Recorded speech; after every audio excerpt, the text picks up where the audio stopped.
क्या आपने कभी सोचा है कि एक दिन हम अंतरिक्ष में बैठ के मूंग की खेती करेंगे? क्या आपने कभी सोचा है कि भारतीय वैज्ञानिक अंतरिक्ष में बैठ के कैंसर जैसे घातक बीमारी का इलाज ढूंढ रहे होंगे?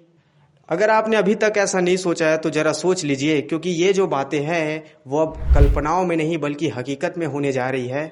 किस मिशन से? एक्सॉम 4 मिशन से। भाई, ये ऐसा कौन सा मिशन है जो वहां पे मूंग दाल की खेती कराने वाला है और वहां पे बैठ के बड़े बड़े खतरनाक बीमारियों का इलाज ढूंढने वाला है? नमस्कार दोस्तों, मैं हूं आपका दोस्त आयुष कुमार द्विवेदी और आज हम बात करेंगे एक ऐसे मिशन के बारे में जो पूरी मानवता को बदलने जा रही है। लेकिन ये वाले मिशन को जानने से पहले हम एक ऐसे भारतीय स्पेस पायलट के बारे में जानेंगे जिन्होंने आज भारत देश का नाम पूरी दुनिया में गर्व से ऊंचा कर दिया है। Group captain Shubhanshu Shukla. ये अब एक जाने पहचाने नाम है। ये एक ऐसा नाम है जो पहले भारतीय वायुसेना में टेस्ट पायलट के तौर पे काम करते थे और अब वर्तमान समय में ये अंतरिक्ष यात्री बन चुके हैं। 25 जून 2025 को कैप्टन शुभांशु शुक्ला ने एक्सॉम 4 मिशन में स्पेस एक्स के ड्रैगन कैप्सूल ग्रेस को पायलट किया। न सिर्फ इन्होंने इस चीज को पायलट किया बल्कि ISS यानी कि इंटरनेशनल स्पेस स्टेशन तक का भी सफर इन्होंने कंप्लीट किया। ये जो मिशन है वो नासा का और एक्सॉम स्पेस का जो साझेदारी से मिला हुआ मिशन है। इसका मतलब ये है कि ये जो दोनों स्पेस संस्थाएं हैं वो मिल के ना इस प्रोजेक्ट में काम कर रही है। इस मिशन में ना कुल 4 अंतरिक्ष यात्री शामिल थे। एक तो हो गए हमारे भारत देश से, एक इटली से, एक अंतरिक्ष यात्री हंगरी देश से और एक अंतरिक्ष यात्री USA से थे। कुल मिला के 4 अंतरिक्ष यात्रियों ने इस मिशन का प्रतिनिधित्व किया।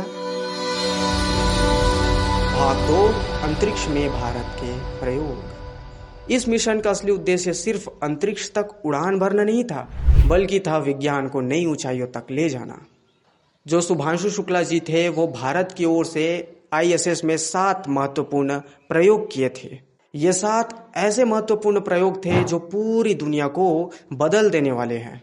भला आप अंतरिक्ष में उड़ान भर रहे हो और भारत देश की ओर ना देखो, ऐसा हो ही नहीं सकता। हर इंसान की इच्छा होती है कि वो पृथ्वी के ऊपर से हमारे प्यारे भारत देश को देखे। ISS से जब हमारे देश के प्रधानमंत्री जी और शुक्ला जी के बीच बातचीत हुई तो उन्होंने स्पेस से भारत देश को देखे जाने की बात कही। इस बातचीत में वे कहते हैं, यानी कि शुक्ला जी कहते हैं कि स्पेस से भारत और भी बड़ा और राजसी नजर आता है। लखनऊ के CMS नाम के स्कूल से निकला हुआ ये भारत का बेटा आज पूरी दुनिया में भारत का सीना गर्व से ऊंचा कर रहा है। जिस तरीके से कल्पना चावला जी ने लोगों को अंतरिक्ष का सपना देखने के लिए प्रेरित किया था, ठीक वही काम हमारे शुभांशु शुक्ला जी भी कर रहे हैं।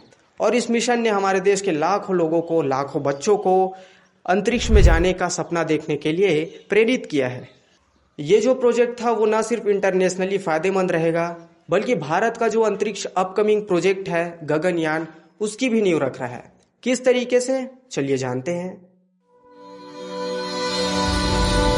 एक्सॉम 4 कोई एक बार का मिशन नहीं है, बल्कि ये इसरो के आने वाले गगनयान जो कि मानव मिशन होने वाला है उस चीज की एक नींव भी है।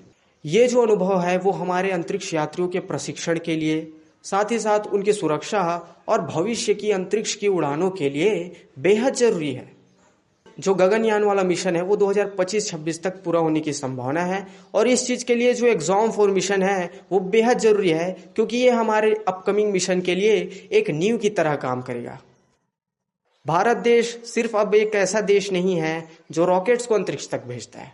भारत देश अब एक ऐसा देश बन चुका है जो पूरे ब्रह्मांड के इंसानों को अंतरिक्ष तक भेजने की तैयारी कर रहा है।